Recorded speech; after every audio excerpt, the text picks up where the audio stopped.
The reason most people fail to have a breakthrough, I experience, there's actually 3 elements to it.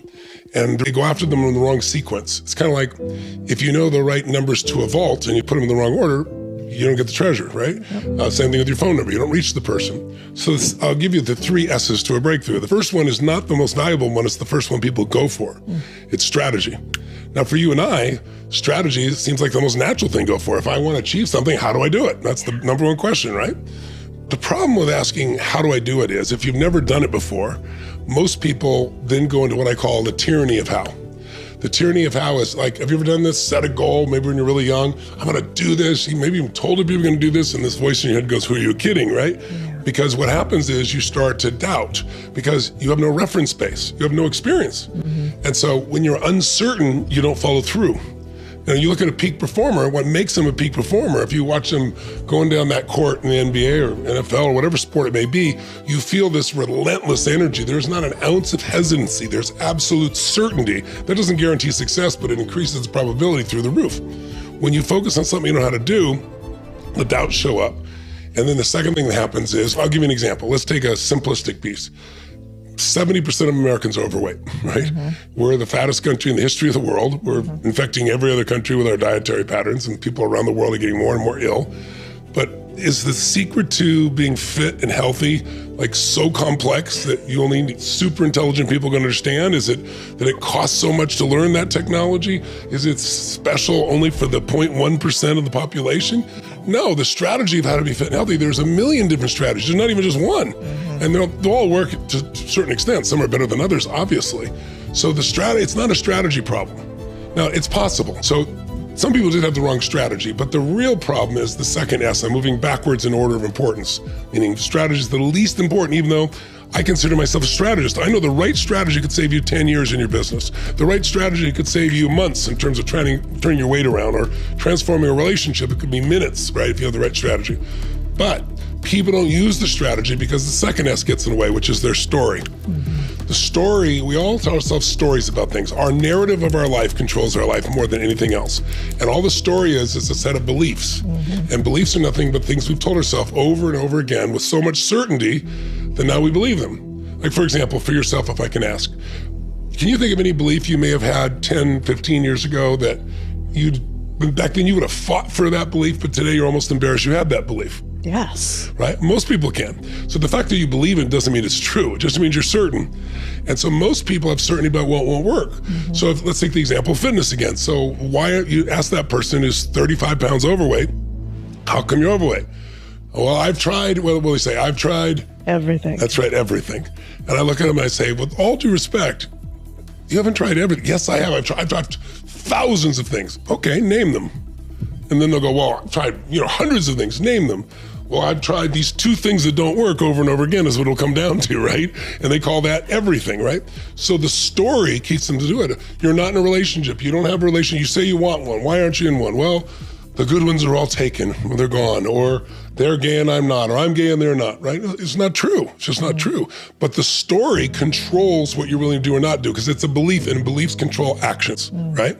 So even if you have the right strategy, if your story doesn't support it, have you ever been with somebody and you were, let's say, trying to help them and you've got lots of skill, and so you're showing, hey, here's what you can do to take on small businesses and build a real mini empire for yourself, right? And you can do it with businesses people aren't competing you for, and you can earn great cash flow, and it's not sexy, but it's very successful. Well, let me show you how. And you can put all that in front of them, and they're just like, no, it's like, no, that's not gonna happen. It just won't work for me. You say, no, look, I can show you, I've done it. No, it doesn't work for me. And the more you push on them, then they get more irritated. And the reason they're irritated is they want to hang on to their story, because the deepest fear everybody has, everyone has. Kings I've dealt with, and queens, Academy Award winners, Grammy winners, winners of the NFL, the greatest players in history. Everybody has a fear at some point that they're not enough. Not rich enough, not smart enough, not funny enough, not attractive enough, not playful enough, not something enough. And the deeper fear we have is that we're not enough, we won't be loved. And love is really, it's like the heartbeat of the soul, right? It's the essence, it's the oxygen of your soul. So you have to divorce your limitations and marry the truth of your unlimited ability. Now, some people get a divorce and then they go visit their divorcee on a regular basis. It's not a good idea. You have to just cut it off and no longer go there. You have to tap into the truth. You know, as corny as it sounds, the truth will set you free. But for most people, they don't have someone to really do that to them. That's what I do. I create environments where that happens. But there is something before that. And that is the first S, the one you should start with, but most people rarely even get to, and that is your state. If you're gonna have a breakthrough, it comes from your state. You can think of that as energy, vitality, strength, mental energy, mental fitness, right? All that really means is your mental, emotional state affects the way you perceive everything in life. Have you ever been pissed off at somebody and then you suddenly can remember everything that they ever did that pissed you off? Of course not, never. Right. So, and when you're in love, what's wrong with life if you fall totally in love? Not a damn thing. Nothing's wrong with it. If we're broke, it doesn't matter, we're in love, right? So your state controls your story. Your story and your state control whether you do anything. If no one showed you how to get the strategy, you'd figure out the strategy. You'd find the way, you'd make the way with the right state. So all the work I've done most of my life, I realized was start with a state. Because everywhere else you're starting, you're paying, you could teach them the best tools in the world, they won't follow through. If I start with a story, it's easy to shift their belief, and then I can teach them the tools. But if you don't do it in that order, people get very, very frustrated. If you do it in that order, it becomes very, very easy. Like, for example, think about this. Somebody says to you, okay, I know, I gotta go on a diet. I gotta exercise. I'm gonna do it. I'm really gonna do it. Is it gonna happen? No. It's not gonna happen in a million years because the state they're in. Most people are trying to get themselves to do something. And what they don't understand is what you do is based on your state. And what do you think is harder, for example, dieting or fasting? Dieting. Yes, very much so. Absolutism. Because fasting is absolute. You just don't do it. That's Dieting right. is like a rule by attrition. Like, I have this, no, I'm having water. That's nothing, right? Yeah. So if you get to that place, that mindset, which is total resolve, that's what it takes to fast. In a state of resolve, it's easy. When you're dieting, you're saying, well, could I do that? What if I could do that? You're negotiating. Negotiation with yourself makes you weak. So the right state, you'll get the right behavior, you'll get the right story, and you'll find the right strategies.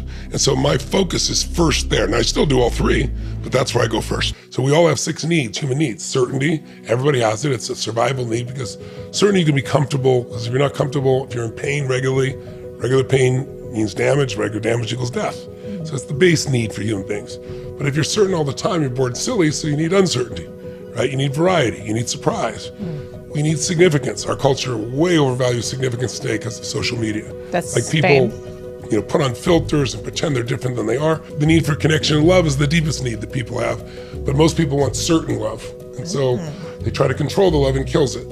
Or they want significant love, like it's got to be the most significant thing, and then they start to promote who they are more than they are because they think that's what's necessary and they're not truthful, right? And then we need to grow, we need to contribute. Those are the spiritual needs. If you don't grow, your relationship's not growing. If your business is not growing, it's dying. That's the law of life. Everything grows or dies. But also when you grow, then you have something to give. What makes people have a meaningful life is to feel like there's something beyond yourself. Because meeting your own basic needs, any idiot can do. You can lie to yourself and do that.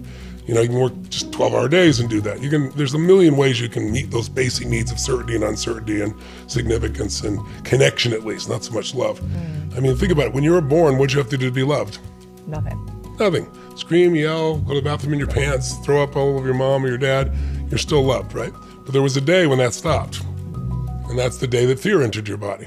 That's the day you try to figure out what to do so you would, because to survive, you need love. Love is where someone puts their needs aside for yours, right?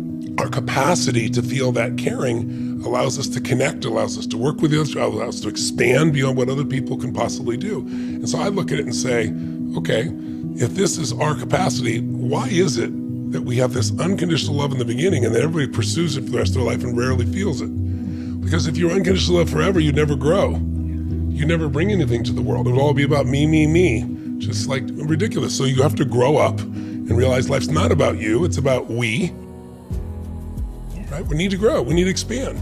If you went to Vegas and let's say you pulled one of those Warren bandits and you get the jackpot, what was your response gonna be? Sweet.